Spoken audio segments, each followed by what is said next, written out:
Pois é, Darcy, e para nos informarmos um pouquinho e também desmistificar um pouco mais sobre esse assunto, eu converso a partir de agora com a doutora Roberta Bressani, ela que é diretora do Centro Regional de Oncologia do HCB aqui de Cachoeira do Sul. Boa tarde, doutora. Boa tarde.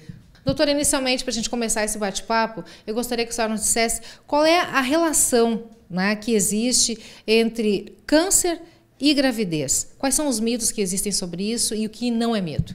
Bom, o que a gente tem comprovado, né, estatisticamente, é que o fato da mulher que gestou, que teve filhos, ela tem um fator protetor para câncer de mama em relação à mulher nulípara, aquela que não teve gestação e que não teve filho.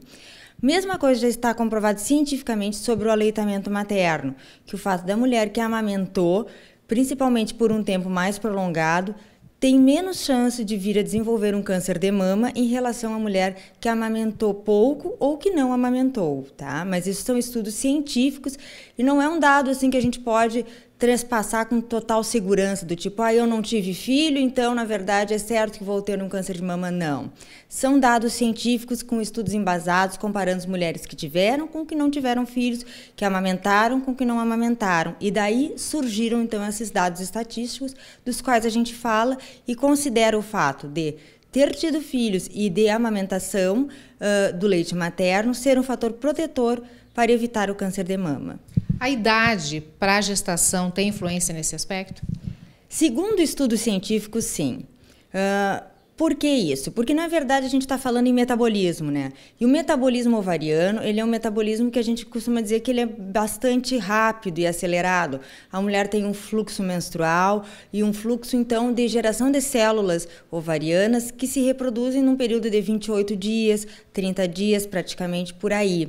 Então, a mulher, quando tem uma gestação mais cedo, ela está impedindo esse ciclo de se desenvolver por um período maior. E isso faz, então, com que esse fato de os cânceres de mamas, que são, na maioria deles, provocados por hormônios femininos, tenha a sua parte mais estabilizadas e o fato de a gente acabar tendo uma chance menor de desenvolver câncer de mama quanto mais precoce a gestação, tá? Mas não quer dizer também que as mulheres que têm filhos mais tarde vão vir a desenvolver essa doença. Somente os números mostram que, conforme vai passando a idade, principalmente após os 35 anos de idade, as mulheres que ainda não tiveram filhos, elas têm uma maior chance de, tendo filhos mais tardiamente, tem uma chance semelhante àquelas que não têm filho de vir a ter câncer de mama. Doutora, não há muito tempo havia o mito, ou não, a senhora vai me dizer agora, de que a mulher grávida não podia contrair câncer, não podia ter o câncer manifestado. Isso é verdade ou não? Não, isso não é verdade, isso é bem um mito mesmo, tanto que a gente tem pacientes gestantes, né, que descobrem o câncer de mama durante a gestação e que a gente vai em busca de tratamento mesmo durante a gestação. Às vezes se pensa assim, não vamos fazer uma quimioterapia porque a paciente está na fase de gestação. Isso tudo é muito bem estudado e já está bem definido hoje que em determinadas fases da gestação se pode sim fazer quimioterapia, se pode fazer alguns tratamentos, tá? A gente só tem que escolher o melhor período para isso e que vai oferecer menos risco para a mãe e para o bebê nesse caso.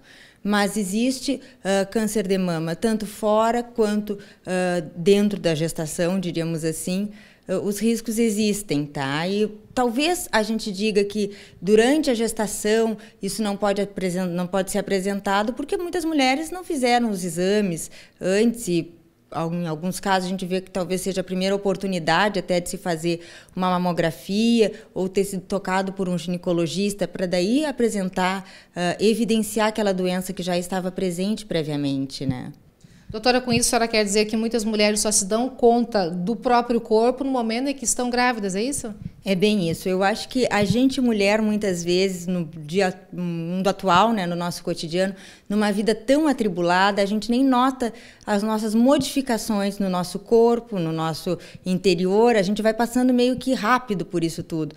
Quando ocorre uma gestação, a mulher nota que a mama mudou de volume e aí ela vai parar para se palpar, para entender o que está acontecendo e provavelmente, em muitos casos, seja a primeira vez que a mulher vai fazer um autoexame de mama, vai investigar, não tanto em busca do câncer, porque ela está num momento de plena felicidade, na maioria das vezes, então ela vai se tocar para enxergar as modificações, e ali ela vai se deparar, em alguns casos, com a presença de um nódulo.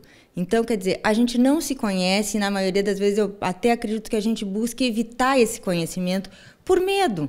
Então, por isso que a gente diz que na fase de gestação a mulher vai ser avaliada, vai passar por exames ginecológicos, tanto que tem pacientes que vão fazer seus primeiros preventivos de colo de útero mesmo nessa fase. Então, o pré-natal vai englobar tudo isso e vai fazer com que a mulher não só se conheça melhor, mas também se cuide melhor daqui para frente, né? Mais uma vez, então, com isso se ressalta a importância de fazer o exame precoce e do autoexame, né? Começar bem cedinho.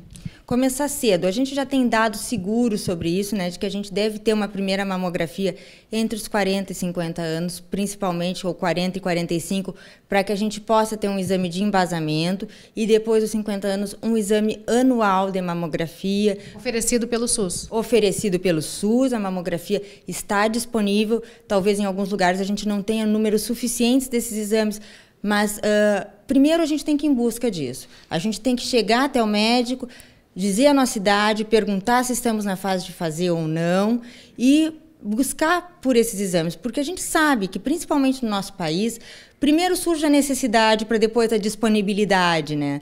Então, conforme vão surgindo os casos, vai sendo disponibilizado mais exames e mais tratamentos.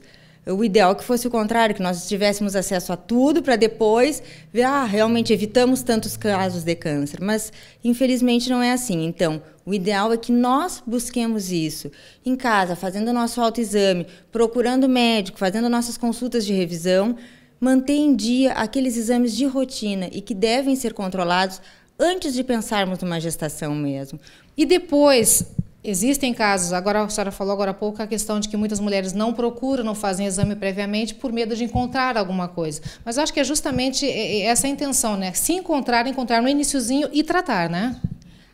A maioria dos casos, quando diagnosticado precocemente, eles são curáveis. É isso que tem que cair por terra a ideia de que o câncer é incurável, não. A maioria dos cânceres de início precoce, quando diagnosticados, são curáveis. Muitos curáveis somente com a cirurgia em si. Outros precisam de uma complementação de algum tratamento ou de radioterapia ou quimioterapia, mas ainda assim são curáveis. E a gente tem que pensar nisso. A avaliação, a investigação faz com que a gente faça um diagnóstico precoce e evite um agravamento maior de qualquer doença que possa estar num estado inicial. Doutora, com relação ainda à questão de incidência de câncer, existe um perfil de mulheres afetadas pelo câncer? Existe. A gente sabe que o câncer de mama ele é mais prevalente naquelas mulheres pós-menopausa, mulheres que não, as nulíparas que não tiveram filhos, que não amamentaram. Existe uma correlação também com obesidade e maior chance de risco de câncer de mama. Eu acho que para a gente finalizar, vale, doutora, ressaltar para as mulheres que nos assistem da importância, então, de amamentar, de prever isso, né, para o seu bebê, as mamães, as futuras mamães, né, principalmente não só pela questão do afeto, do amor, mas também pela proteção, né? Isso já está bem comprovado, então, né?